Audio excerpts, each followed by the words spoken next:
Item ಯಾವುದೇ ಇರಲಿ try ಮಾಡಿ ಆಚಿ ಚಿಕನ್ ಮಸಾಲಾ. ರಾಜ್ಯದಲ್ಲಿ ಡಿಕೆ ದರ್ಬಾರ್ಗೆ ಕೌಂಟ್ ಡೌನ್ ಶುರುವಾಗಿದೆ. ಅಂದುಕೊಂಡಂತೆ ಡಿಕೆ ಶಿವಕುಮಾರ್ ಎಲ್ಲ ಹಾದಿಗಳು ಸುಗಮವಾಗಿದ್ದು ಸಿಎಲ್ಪಿಯಲ್ಲಿ ಬಂಡೆಗೆ ಸಿದ್ದರಾಮಯ್ಯ ಸೇರಿದಂತೆ ಎಲ್ಲ ನಾಯಕರು ಬಹುಪರಾಕ್ ಎಂದಿದ್ದಾರೆ. ಈ ಮೂಲಕ ಡಿಕೆ ಪಟ್ಟಾಭಿಷೇಕಕ್ಕೆ ಅಧಿಕೃತ ಮುದ್ರೆಯೊತ್ತಿದ್ದಾರೆ. ಜೂನ್ 3ರಂದು ಡಿಕೆ ಶಿವಕುಮಾರ್ ರಾಜ್ಯದ ಮುಖ್ಯಮಂತ್ರಿಯಾಗಿ ಪದಗ್ರಹಣ ಮಾಡಲಿದ್ದಾರೆ.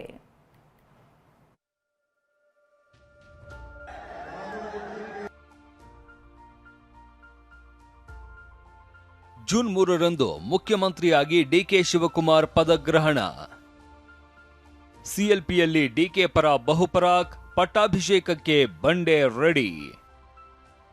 ಸಿದ್ದರಾಮಯ್ಯರಿಂದಲೇ ಡಿಕೆ ಹೆಸರು ಪ್ರಸ್ತಾಪ, ಬಂಡೆ ಸಿಎಲ್ಪಿ ನಾಯಕ. ಪಟ್ಟಾಭಿಷೇಕ, ಮಹಾಪಟ್ಟಾಭಿಷೇಕ. ಜೂನ್ 3ರಂದು ಡಿಕೆ ಪಟ್ಟಾಭಿಷೇಕ. ರಾಜ್ಯದ 25ನೇ ಮುಖ್ಯಮಂತ್ರಿಯಾಗಿ ಡಿಕೆ ದರ್ಬಾರ್ ಶುರು ಮಾಡೋದಕ್ಕೆ ದಿನಗಣನೆ ಶುರುವಾಗಿದೆ. ನಿನ್ನೆ ನಡೆದ ಸಿಎಲ್ಪಿ ಸಭೆಯಲ್ಲಿ ಡಿಕೆ ಶಿವಕುಮಾರ್ರನ್ನ ಅಧಿಕೃತವಾಗಿ ಶಾಸಕಾಂಗ ಪಕ್ಷದ ನಾಯಕರಾಗಿ ಆಯ್ಕೆ ಮಾಡಲಾಗಿದೆ. ಖುದ್ದು ಸಿದ್ದರಾಮಯ್ಯನವರೇ ಡಿಕೆ ಹೆಸರು ಹೇಳುವ ಮೂಲಕ ಬಂಡೆ ಪರ ಬಹುಪರಾಕ್ ಎಂದಿದ್ದಾರೆ. ಮುಖ್ಯಮಂತ್ರಿಯಾಗಿದ್ದಂತ ಡಿಕೆ ಶಿವಕುಮಾರ್ ಅವರನ್ನ ಇಲ್ಲಿಂದ ಮುಂದಕ್ಕೆ ಶಾಸಕಾಂಗ ಪಕ್ಷದ ನಾಯಕರನ್ನಾಗಿ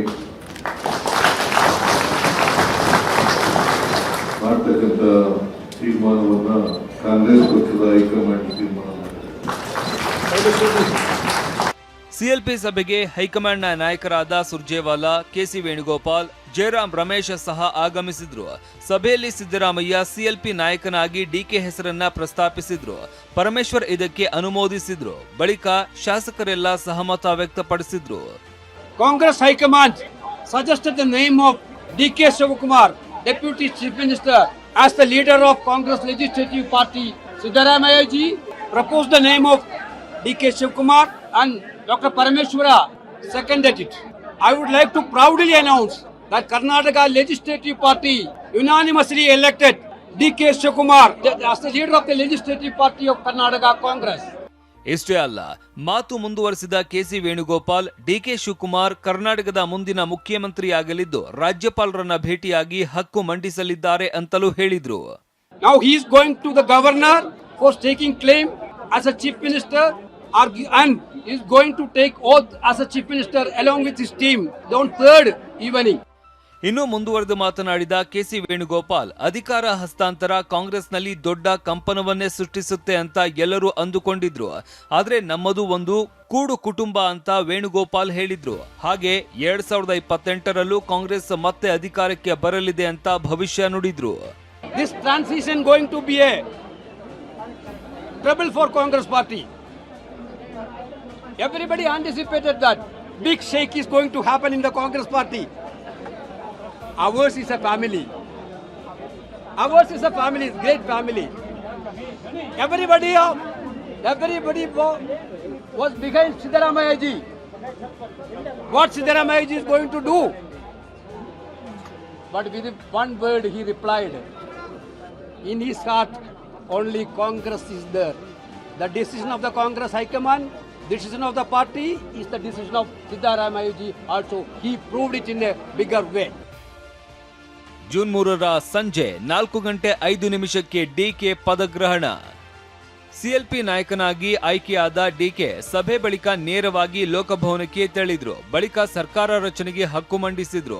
ಅಷ್ಟೇ ಅಲ್ಲ, ಡಿಕೆ ಜೂನ್ 3ರ ಬುಧವಾರ ಸಂಜೆ 4:05 ಮುಖ್ಯಮಂತ್ರಿಯಾಗಿ ಪ್ರಮಾಣ ವಚನ ಸ್ವೀಕರಿಸಲಿದ್ದಾರೆ.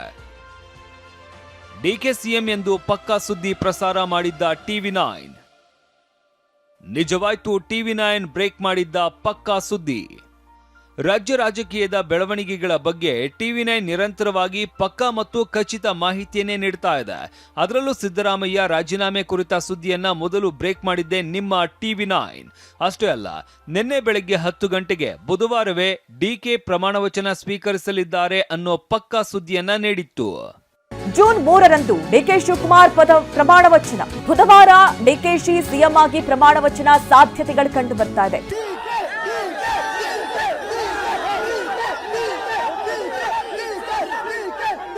ಜೂನ್ 3ನೇ ತಾರೀಕು ಪ್ರಮಾಣ ವಚನವನ್ನು ಸ್ವೀಕರಿಸ್ತಾರೆ ಡಿಕೆ ಶಿವಕುಮಾರ್. ಮುಖ್ಯಮಂತ್ರಿಯಾಗಿ ಪದಗ್ರಹಣ ನಡೆಯುತ್ತೆ ಅನ್ನುವಂಥ ಮಾಹಿತಿ ಲಭ್ಯವಾಗ್ತಾ ಇದೆ. ಪ್ರಮಾಣ ವಚನದ ದಿನ ಮಾತ್ರವಲ್ಲ, ವಿಧಾನಸೌಧದ ದ್ವಾರದ ಬದಲು ಲೋಕಭವನದ ಗ್ಲಾಸ್ ಹೌಸ್ನಲ್ಲೇ ಪ್ರಮಾಣ ವಚನ ಸಮಾರಂಭ ನಡೆಯಲಿದೆ ಎಂಬ ಸುದ್ದಿಯನ್ನ ಮೊದಲು ಬ್ರೇಕ್ ಮಾಡಿದ್ದು ನಿಮ್ಮ TV9. TV9ಗೆ ಸಿಗ್ತಾ ಇರುವಂತಹ ಮಾಹಿತಿಯ ಪ್ರಕಾರ ರಾಜಭವನದಲ್ಲಿ ಪದಗ್ರಹಣ ಕಾರ್ಯಕ್ರಮ ನಡೆಯುತ್ತಿರುವಂತಹ ಮಾಹಿತಿ ಲಭ್ಯವಾಗ್ತಾ ಇದೆ. ಇದೀಗ TV9 ಬ್ರೇಕ್ ಮಾಡಿದ ಸುದ್ದಿ ನಿಜವಾಗಿದೆ.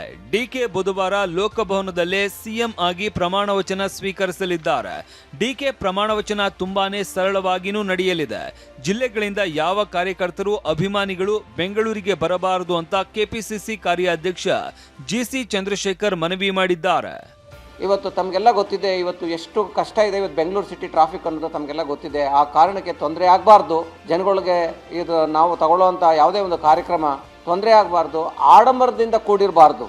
ಈ ಒಂದು ಚಾರ್ಜ್ ಟೇಕಿಂಗ್ ಅನ್ನೋದು ಏನಿದೆ ಅದನ್ನು ಆಡಂಬರದಿಂದ ಕೂಡಿರಬಾರ್ದು, ಆದಷ್ಟು ಸಿಂಪಲ್ ಆಗಿ ತಗೋಬೇಕು, ಕೆಲಸ ಮಾಡೋ ರೀತಿಯಲ್ಲಿ ಅದನ್ನು ತೋರಿಸ್ಬೇಕು ಹೊರತು ಆಡಂಬರ ಮಾಡೋದು ಬೇಡ, ಸರಳವಾಗಿ ಈ ಒಂದು ಕಾರ್ಯಕ್ರಮ ನಡಿಬೇಕು ಅನ್ನೋ ತೀರ್ಮಾನನ ಪಕ್ಷ ಇವತ್ತು ತೆಗೆದುಕೊಂಡು ಆ ಡೈರೆಕ್ಷನ್ನ ಇವತ್ತು ಕೊಟ್ಟಿದೆ. ಇವತ್ತು ಸದಾ ಪ್ರಾರ್ಥನೆ ಫಲದ ಬಗ್ಗೆ ಭವಿಷ್ಯ ನುಡಿತಾ ಇದೆ. ಬಂಡೆ ಬದುಕೆ ಇನ್ನಷ್ಟು ಉಜ್ವಲವಾಗಿದೆ.